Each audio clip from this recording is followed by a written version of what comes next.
আলার আজকে তোমার দাদি আসবে বাসায়।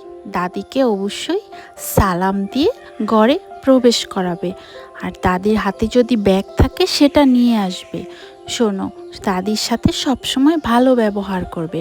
নবীজি সাল্লাল্লাহু আলাইহি সাল্লাম বলেছেন, যে আমাদের ছোটদের প্রতি দয়া করে না আর বড়দের সম্মান করে না, সে আমাদের দলভুক্ত নয়।